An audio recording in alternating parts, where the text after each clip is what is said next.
In today's session, so we will study about the length contraction and the time dilation.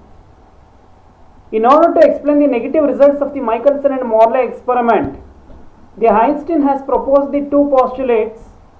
Based on that, we are explaining the length contraction and the time dilation concepts. Here, in this session, so we will study what is the length contraction, what is the time dilation, so what is the applications of the length contractions and the time dilation and derivations. Now first we have to study what is length contraction. It is contraction means it is nothing but a shortening in the length of an object along its direction of a motion is known as length contraction. What is proper length or actual length of the object? It is the distance between the 2 points measured by an observer who is at rest. The apparent contraction is the length of an object measured by an observer in uniform relative motion parallel to the length of the object. Now the observer who is in the moving frame, so he can observe the apparent contraction. An observer who is in the rest frame, so he can observe the proper length of that object. Now, so we have to study how the length contraction occurs. So we are observing the diagram. In the diagram, so we have two frames of reference. One is S frame and second one is S dash frame.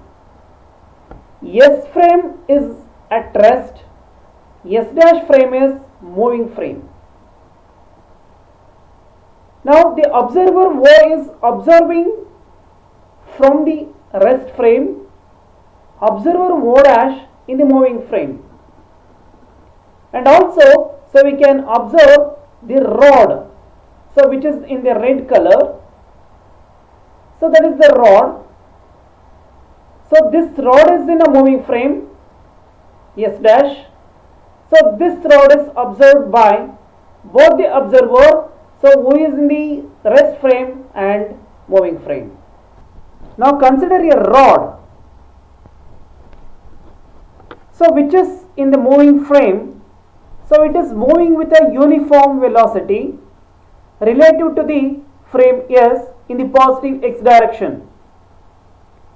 Here, the rod is observed by both the observer O and O dash.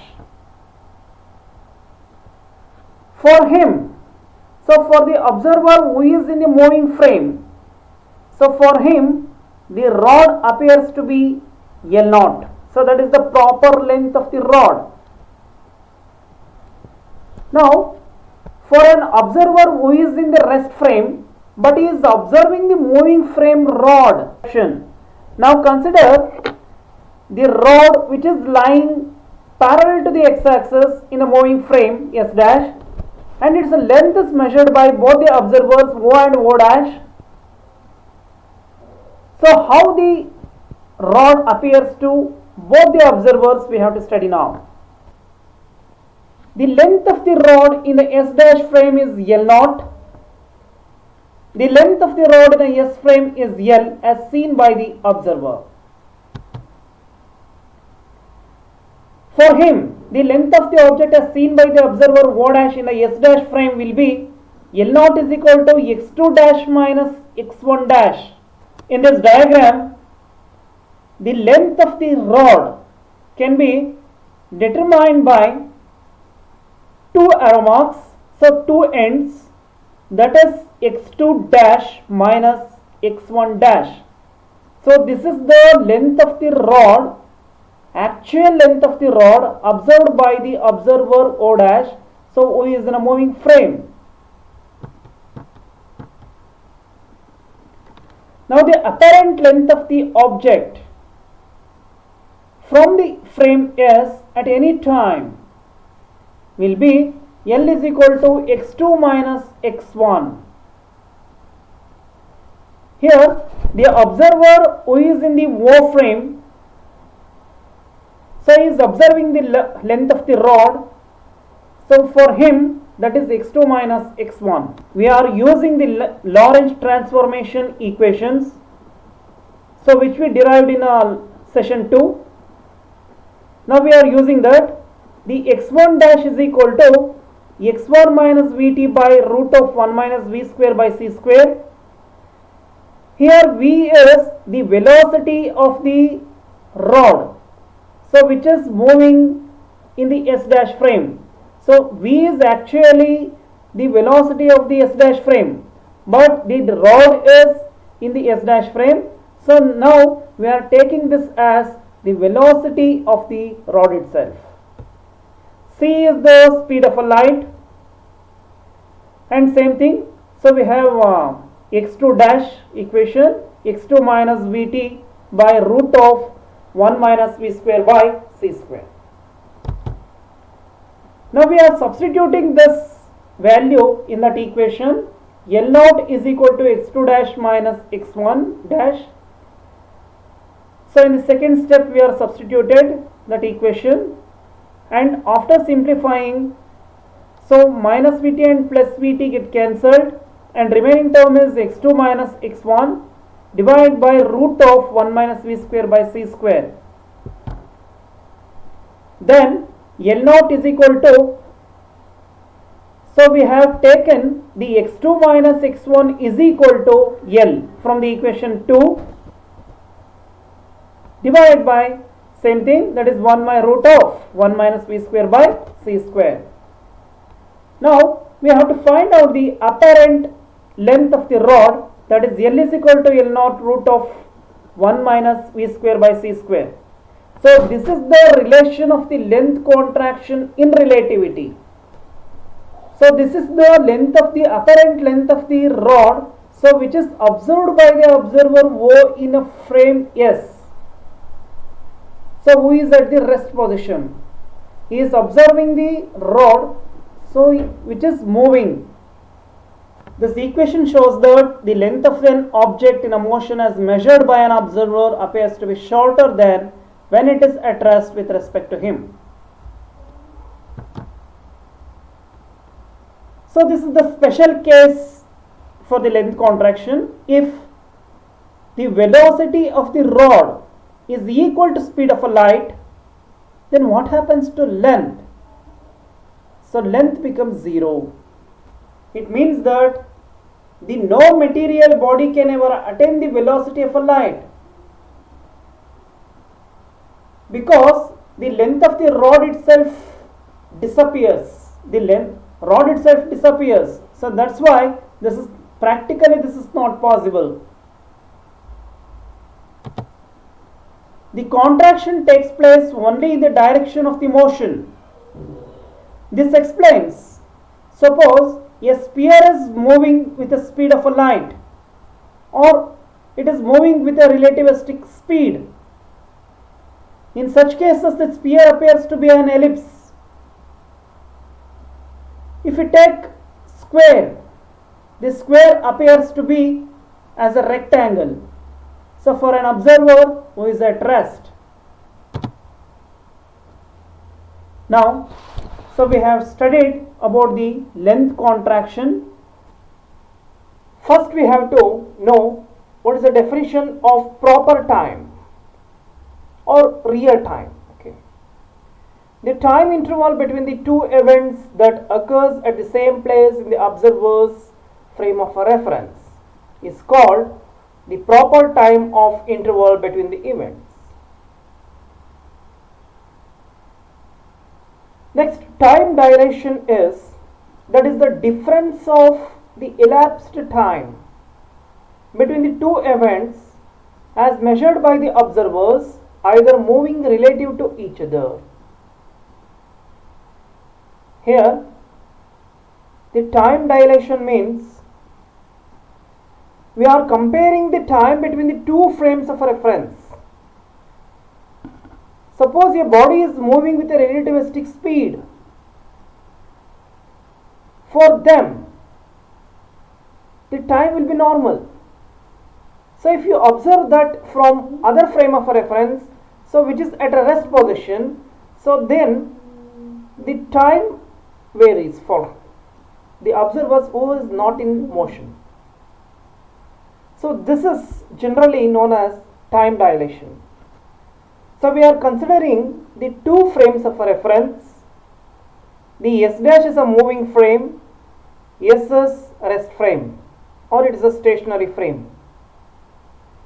So there are two observers, O and O dash. So both are observing the events which occurs in S dash frame. The first incident or first flashes occurs at a time t1 dash. The second flash occurs at the time t2 dash. So these two events are observed by the observers O and O dash. So for them, how the time looks like? For the observer O, the time difference is, that is t1 and t2. For the observer from O dash frame or S dash frame, that is t1 dash and t2 dash. Now we have to see what is the difference between these two time intervals. So for an observer who is the moving frame, so for them the time interval between the two flashes as measured by a clock is given by t0 is equal to t2 dash minus t1 dash. A person who is in the S dash frame is observing the clock, so for them the time will be proper time. There is no any change is observed for them. To an observer in a frame S, the time interval between the two flashes as measured by a clock is given by t is equal to t2 minus t1. So this is actual time dilation. So for him it appears to be less or more. So what happens? Let us see after the final expression. So from the Lorentz transformation equation, so we get the expression for time also, that is t1 is equal to k into t1 dash plus v by c square x dash, t2 is equal to k into t2 dash plus v by c square into x dash.